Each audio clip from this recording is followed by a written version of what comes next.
das cidades devem corresponder a pelo menos 50% da área total.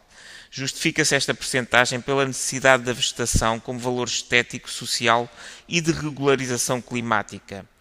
Hoje, as zonas densamente construídas das cidades poderão atingir temperaturas de 10 a 14 graus superiores aos valores medidos em áreas contíguas àquelas. A infiltração das águas que alimentam os lençóis subterrâneos é indispensável à estabilidade dos sítios e a uma melhor utilização daquele recurso. As diferentes formas de vida do solo são também aspectos que não podem ser desprezados, porque há muito que a cidade deixou de ter uma expressão pontual no território para abranger vastas extensões do mesmo. O aspecto dos espaços abertos que apresentam as novas urbanizações, incluindo as realizadas pelos serviços públicos, demonstra bem que não se pretende construir uma nova paisagem, mas apenas responder a interesses especulativos ou a obras sectoriais de fachada. Para muitas famílias que vivem ou desejem viver no espaço urbano, a existência de um espaço livre hortado é uma necessidade económica e cultural que não pode ser esquecida. Antes, pelo contrário, deve ser incentivada. Esses espaços permeáveis, plenos de vida, são hoje indispensáveis para que a paisagem urbana não sucumba perante o betão e o asfalto. A construção de estradas e autoestradas tem-se feito sem atender às paisagens que atravessam e por isso não se atende à necessária integração ecológica, estética e cultural. Cortam-se montanhas, abrindo-se profundas gargantas de onde se desprendem pedras, o que exige a cobertura dos taludes com redes de capoeira. Aterram-se vales e depressões, onde seria necessária a construção de viadutos. Atravessa-se indiscriminadamente o território, sem procurar percorrer os limites das diferentes unidades de paisagem, prejudicando-se por esse motivo as populações. Abrem-se taludes sem se estabelecer o perfil que melhor garanta o seu revestimento pela vegetação e a drenagem das águas.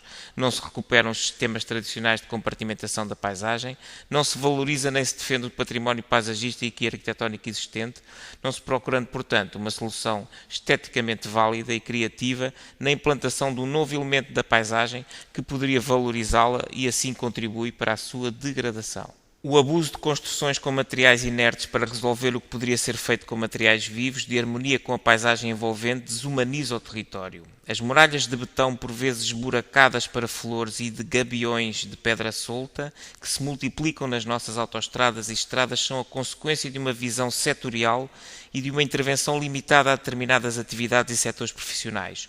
Os troços desativados das antigas estradas são abandonados ao desgaste do tempo e à acumulação de imundície quando poderiam integrar-se como valores culturais na rede viária local.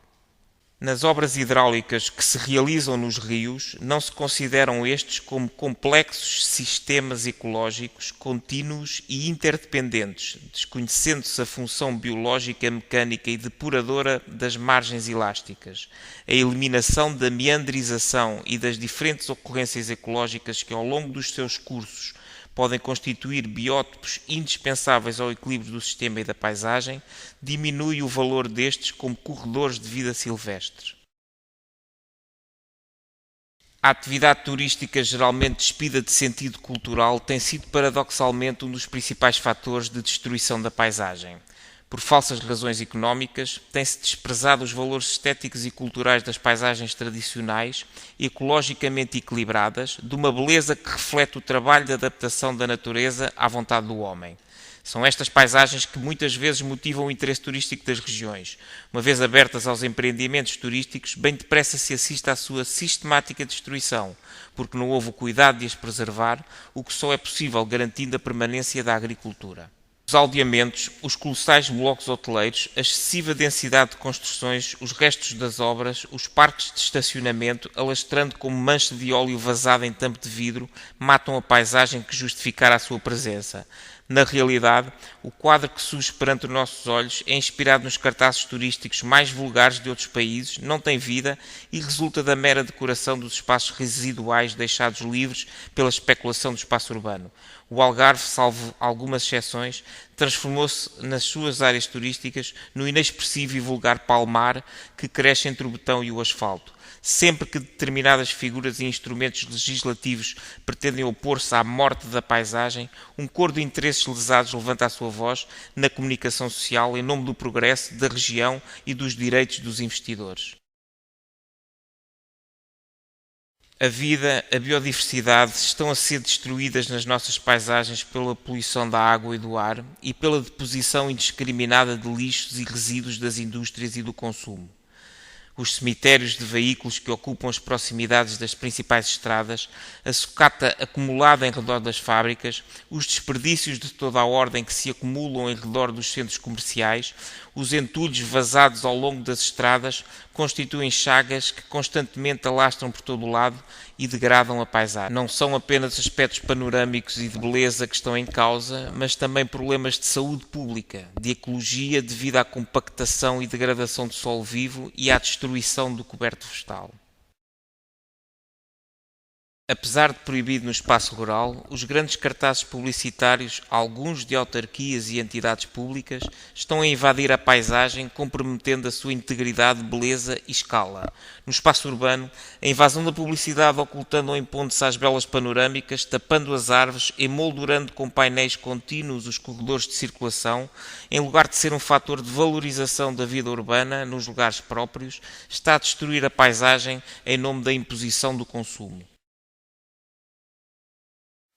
Tem sido o atual modelo de crescimento económico cujo objetivo é o de conseguir no mais curto intervalo de tempo a maior produção possível de bens materiais, exigindo a concorrência entre empresas, a causa mais profunda das desigualdades sociais, da dilapidação dos recursos e da degradação da vida que se vai traduzindo na morte das paisagens.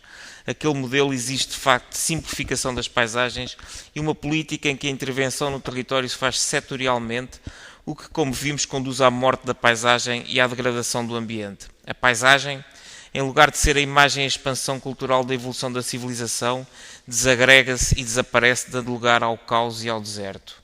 No nosso país, apesar das tentativas feitas para travar o processo e da legislação existente sobre ambiente, conservação da natureza e ordenamento do território, continua a verificar-se a gradual morte da paisagem. A expansão urbana, como já se disse, realiza-se tendo apenas em atenção o lucro mais elevado possível, mesmo que as obras não se concluam ou que não tenham qualquer objetivo social. A agricultura tem por fim uma meta impossível de se atingir, a da sua existência depender da competitividade dos preços, como se fosse a produção o único objetivo que justifica tão importante atividade.